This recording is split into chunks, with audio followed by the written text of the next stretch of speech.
Joy Hind, the joy of education চ্যানেলে আপনাদের সকলকে স্বাগত জানাই। তো আজকে আরেকটি নতুন রিক্রুটমেন্ট নোটিফিকেশন নিয়ে আলোচনা করব। সেটি হলো ওয়েস্ট বেঙ্গল পুলিশ রিক্রুটমেন্ট বোর্ডের পক্ষ থেকে কনস্টেবল পদের জন্য প্রচুর শূন্যপদে রিক্রুটমেন্ট নোটিফিকেশন দিয়েছে। তো সেই নোটিফিকেশনে বিস্তারিতভাবে আলোচনা করব। তো এখানে ছেলে মেয়ে উভয়ই আবেদনটি করতে পারবেন। তো অ্যাপ্লাই করার জন্য কত এজ লাগবে, কি কি ক্রাইটেরিয়া রয়েছে আর কি, কি কি শিক্ষাগত যোগ্যতা লাগবে, কি কি সিলেবাস আছে, সবই বিস্তারিতভাবে আলোচনা করব। তো ভিডিওটি শেষ পর্যন্ত দেখতে থাকুন। তার আগে বলে রাখি, আপনি যদি চ্যানেলে নতুন হয়ে থাকেন তাহলে চ্যানেলটি অবশ্যই সাবস্ক্রাইব করে সাথে থাকবেন। তো এখানে অন স্ক্রিন দেখতে পাচ্ছেন যে ওয়েস্ট বেঙ্গল পুলিশ রিক্রুটমেন্ট বোর্ডের পক্ষ থেকে recruitment to the post of constables in West Bengal police 2024। তো এই নোটিফিকেশনটি পাবলিশ করেছে। তো এখানে প্রথম যে পয়েন্টটি রয়েছে সেটি দেখে নিই। তো প্রথমে আপনার যে রয়েছে এজ কত লাগবে, তো এজ লাগবে মিনিমাম 18 বছর এবং ম্যাক্সিমাম 30 বছর পর্যন্ত হতে হবে, তাহলেই আপনি আবেদনটি করতে পারবেন।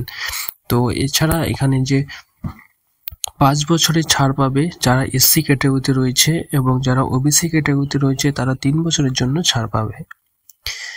এছাড়াও যারা থার্ড জেন্ডার রয়েছেন তারা 3 বছরের জন্য ছাড় পাবে, এবং সিভিক ভলেন্টিয়ার যে রয়েছে তারা 5 বছরের জন্য ছাড় পাবে। এডুকেশনাল কোয়ালিফিকেশন কি দেওয়া আছে, তো এডুকেশনাল কোয়ালিফিকেশন মিনিমাম মাধ্যমিক পাস থাকতে হবে, তাহলে আপনি আবেদনটি করতে পারবেন। তো অ্যাপ্লাইটি শুরু কবে থেকে হবে, তো অ্যাপ্লাইটি অনলাইনে সাবমিট করতে হবে। আগামী 7 তারিখ থেকে এই অ্যাপ্লাইটি শুরু হবে, এবং যে লাস্ট ডেট রয়েছে সেটি হলো 5/4/2024, অর্থাৎ এপ্রিল মাসের 5 তারিখ পর্যন্ত এই আবেদনটি চলবে। তো এখানে যে মোট পোস্ট রয়েছে, তা মোট পোস্ট রয়েছে হচ্ছে 10,255টি। এর মধ্যে মেল আছে 7,228টি, এবং যে ফিমেল পদ রয়েছে সেটি হলো 3,027টি। তো টোটাল 10,255টি শূন্যপদ রয়েছে। এই শূন্যপদে নিয়োগ করা হবে। তো মেথড অফ রিক্রুটমেন্ট, অর্থাৎ কিভাবে রিক্রুটমেন্ট হবে, এর যে সেই প্রসেসটি হলো প্রথমে রিটেন এক্সামিনেশন হবে, যেটা ওএমআর বেসড হবে এবং এমসিকিউ প্যাটার্নে হবে। তো সেটিতে পাশ করলে ফিজিক্যাল মেজারমেন্ট টেস্ট এবং ফিজিক্যাল এফিসিয়েন্সি টেস্ট এটা হলেই কমপ্লিট হলেই আপনার ইন্টারভিউ হবে। অর্থাৎ এক্ষেত্রে যেটা জানা যাচ্ছে যে এখানে দুটা পরীক্ষা হবে না, শুধুমাত্র একটি পরীক্ষা দিয়েই আপনার পিএমটি এবং পিইটি টেস্ট হবে, এবং তারপরে ইন্টারভিউ হবে।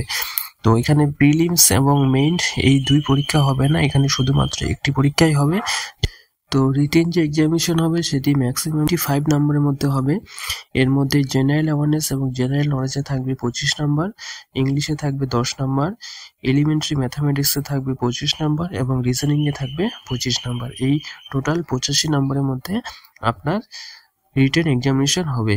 তো এই রিটেন এক্সামিনেশন 1 ঘন্টার মধ্যে হবে, এবং যে নেগেটিভ মার্ক এটা 1/4 নেগেটিভ মার্ক রয়েছে।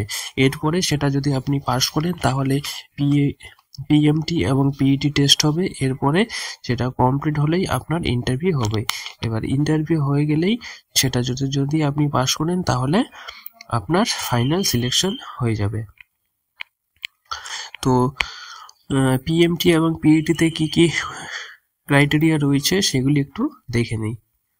ফিজিক্যাল মেজারমেন্ট টেস্টে যে রয়েছে মেলদের ক্ষেত্রে অল ক্যাটাগরি অর্থাৎ জেনারেলদের ক্ষেত্রে 167 সেন্টিমিটার হাইট লাগবে, এবং ওয়েট লাগবে 57 সেন্টিমিটার, এবং চেস্ট লাগবে 78 সেন্টিমিটার, এবং সেটা এক্সপ্রেশন করতে অর্থাৎ ফুলিয়ে 83 সেন্টিমিটার হতে হবে।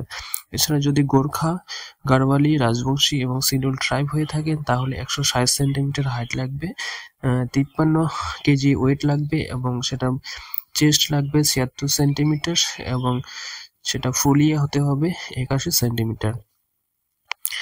এবার ফিমেলদের ক্ষেত্রে অল ক্যাটাগরি যে ফিমেলরা রয়েছে সেটা হচ্ছে হাইট 160 সেন্টিমিটার এবং ওয়েট 49, এবং গোর্খা, গাড়ওয়ালি, রাজবংশী এবং শিডিউল ট্রাইব যদি হয়ে থাকে তাহলে 152 সেন্টিমিটার হাইট লাগবে, এবং 45 ওয়েট লাগবে। এছাড়া থার্ড জেন্ডার হয়ে থাকলে থার্ড জেন্ডারের ক্ষেত্রে 163 সেন্টিমিটার হাইট লাগবে এবং 52 ওয়েট লাগবে। এছাড়া গোর্খা, গাড়ওয়ালি, রাজবংশী এবং শিডিউল ট্রাইব যদি থার্ড জেন্ডার হয়ে থাকেন তাহলে 155 সেন্টিমিটার হাইট লাগবে এবং 48 ওয়েট লাগবে।